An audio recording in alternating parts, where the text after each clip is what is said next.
Boomerang boomerang boomerang আসলে আজকে boomerang নিয়ে কিছু কথা বলতে চাই।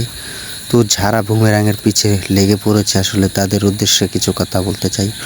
আরে ভাই, তুফান না হয় শাকিব খানের বড় একটা বাজেটের মুভি না হোক, যেভাবে অ্যাকশন করছে তাতে তোদের সমস্যাটা কি সেটাই আমরা বুঝতে পারছি না। কিছু কিছু লোকে আছে বুমেরাংয়ের পিছনে লেগে আছে। আসলে কেউ বলছে জিদ্দার গান যেটি হয়েছে সে 8 লক্ষ ভিউজ পেয়েছে এবং টিজার 3 লক্ষ ভিউজ পেয়েছে। আসলে ভাই, জিদ্দার সাথে তুলনা দেওয়া কোনো পার্থক্য নয়। জিদ্দার সাথে তুলনা দিতে দম লাগে এবং সাহস লাগে, সেটি একমাত্র আমরা জানি কার আছে, সেটি একমাত্র জিদ্দারই আছে। আরে ভাই, আপনি তুফান মুভির তুলনা দিচ্ছেন জিতের বুমেরাং মুভি নিয়ে। আসলে ভাই, জিদ্দা যে বাংলা ইন্ডাস্ট্রির জন্য একা লড়ে যাচ্ছে সেটা আপনারা বুঝতে পারছেন না, আপনারা দেখতে পাচ্ছেন না। তো তুফান নিয়ে যেটি তুফান 1 কোটি ভিউ ছাড়িয়েছে, এটা নিয়ে এখন সবাই তোলপাড় করে দিচ্ছে। সবাই বলছে জিদ্দার বুমেরাং মুভি 1 কোটি ভিউজ হতে পারল না। আরে ভাই, চেঙ্গিসে যান, আপনি রাবণে যান, মানুষে যান, দেখেন ট্রেডিং নাম্বার অনেক কাঁপিয়ে দিয়েছে জিদ্দা।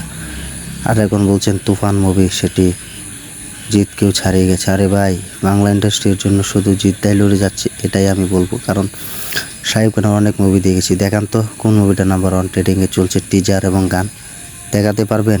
এগুলি হচ্ছে শাকিব খানের ফ্যানদের উদ্দেশ্য বলছি না, এটি হচ্ছে শাকিব খানের যে তুফান মুভিটি নিয়ে লেগে আছে পিছনে সেই সম্পর্কে বলছি। আরে ভাই, একটা তো অন্তত একটা গান দেখান এবং একটা শাকিব খানের টিজার দেখান যেটি নাম্বার 1 ট্রেডিংয়ে আছে এবং নাম্বার 1-এ চলছে।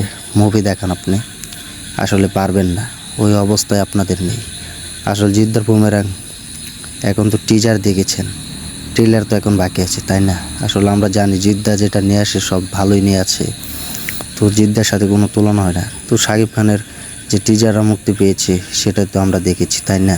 টিজার বলেন আর ট্রেলার বলেন, সেটা তো আমরা দেখে ফেলেছি। তো 1 কোটি ভিউজ হতেই পারে স্বাভাবিক। আর জিদ্দা যখন বুমেরাং মুভির ট্রেলার যখন আনবে সবার সামনে, তখন তো সবাই ফেটে যাবে, তাই না? তো আমরা সেই সম্পর্কে জানবো। তো আসলে আমাদের 2 সুপারস্টারকে এগিয়ে রাখা উচিত, কারণ এবার বাংলা শুধু একমাত্র শাকিব খানই যেটি বাংলা ইন্ডাস্ট্রির জন্য এগিয়ে যাচ্ছে এবং ওপর বাংলা একমাত্র জিতে যে কিনা বাজি রেখে, নিজের জীবন বাজি রেখে তিনি একা লড়ে যাচ্ছে এবং একা বাংলা ইন্ডাস্ট্রি অনেক দূরে নিয়ে যাচ্ছে। আপনি শাকিব খানের তুফানের টিজার দেখেই ভয় পেয়ে গেলেন, এটা তো কোনো সম্ভব না, তাই না? আপনি তো জিদ্দার চেঙ্গিস দেখেন, রাবণ দেখেন এবং মানুষ দেখেন, জিদ্দার অল টাইম ব্লকবাস্টার হয়ে গিয়েছে। তো আপনি এখন জিদ্দা বুমেরাং মুভির পিছন লেগেছেন, যখন সব কিছু উড়িয়ে দিবে না তখন দেখতে পারবেন কীরকম ফাটে। তো জিদ্দার এরকমই, যখন ও আসে সব উলট করে দিয়ে যায়, তাই না? আর যখন যায় সব ঠান্ডা করে দিয়ে যায়, এটাই হলো জিদ্দার কামান। তো আর কি, তো যারা যারা জিদ্দার সাপোর্ট করো, জিদ্দার গান পছন্দ করো, মুভি দেখো, তারা সবাই 7 জুন হলে গিয়ে মুভিটা দেখবে, রিলিজ পাবে এবং জিদ্দার সম্পর্কে বিস্তারিত আরও তুলে ধরবো। তো যারা যারা তুফান নিয়ে মন্তব্য করেছিলে যে ওটা করেছে এটা করছে, আরে না, স্বাভাবিক হতেই পারে তুফান মুভি, তো এই জন্য আমরা জিদ্দাকে ছোটো করবো তা কখনোই। শাকিব খান বাংলা সুপারস্টার, আমরা জানি তার অনেক ফ্যান আছে ওপার বাংলা এপার বাংলাতেও। তো জিদ্দার ওপার বাংলাতে ফ্যান আছে, এপার বাংলাতে ফ্যান আছে। তো জিদ্দার ফেসবুক পেজে যে ফলোয়ার আছে শাকিব খানের তারও নেই।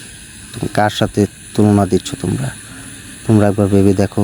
জিদ্দার গ্রাসরুট এন্টারটেনমেন্ট 2 মিলিয়নের উপরে সাবস্ক্রাইবার, শাকিব খানের কয় মিলিয়ন? এটা দেখে আসো একবার। যারা যারা জিদ্দার পিছিয়ে লেগেছো ছেড়ে দাও, কারণ আমরা সামনে জিদ্দা অনেক বড় বাজেটের ট্রেলার নিয়ে আসবে, তখন দেখতে পারবি। তো শাকিব খানের যে মুভিটা তুফান দেখা যাক কীরকম ব্যবসা করতে পারে এবং বুমেরাং দেখা যাক কীভাবে ব্যবসা করতে পারে, তাই না? তো ঝগড়াঝগড়ি না করে তাদের দুজনকে সামনে এগিয়ে রাখার চেষ্টা করো এবং বাংলা ইন্ডাস্ট্রি বাঁচানোর চেষ্টা করো, এসব ফালতু না বলে। তো যারা যারা আপনার কমেন্টে জানিয়ে দেন এবারে জিতবে কি, শাকিব খান না জিত? তো আপনার কমেন্ট বক্সে জানিয়ে দিন। তো যারা যারা নতুন হয়েছেন আমাদের ইউটিউব চ্যানেলে সবাই সাবস্ক্রাইব করে সাথে থাকবেন। ধন্যবাদ সবাইকে।